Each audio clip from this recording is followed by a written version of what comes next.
Mongolia, जहां मेजबान अपनी बेटियों को रात भर मेहमानों को गर्म करने के लिए भेजते हैं। जी हाँ, मंगोलिया में बहुत सी प्राचीन परंपराएं हैं, लेकिन कुछ परंपराएं आपको सचमुच चौंका सकती है।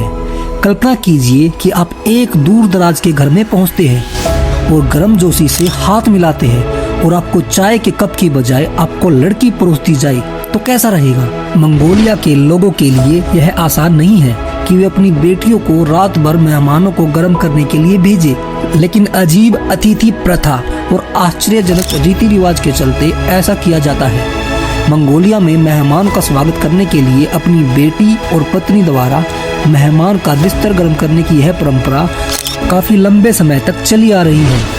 यह अजीब परंपरा मंगोलिया में इसलिए प्रचलित है क्योंकि मंगोलिया में भयंकर सर्दियों का मौसम रहता था, जहां तापमान -40 डिग्री सेल्सियस तक गिर जाता था। इस कठिन समय में मेहमान को बनाए रखना बहुत मुश्किल होता था, इसलिए मंगोलिया में यात्रियों को गर्माहट और आराम प्रदान करना एक विशेष अधिकार माना जाता है, भले ही उसके लिए व्यक्तिगत बलिदान की आवश्यकता ही क्यों ना हो।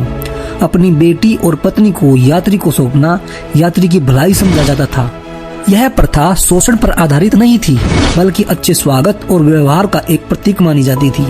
आधुनिकीकरण और बदलते समय के कारण अब इस प्रथा ने मंगोलिया में कुछ क्षेत्र में बिजनेस का रूप ले लिया है। जो भी यात्री इन क्षेत्रों में घूमने जाता है तो वह यात्री इन्हीं घरों में ठहरता है, जिनमें मेजबान की बेटी और पत्नी के द्वारा यात्री का बिस्तर गर्म किया जा सके। क्या आप भी ऐसे घरों में जाना चाहोगे? कमेंट बॉक्स में जरूर बताना।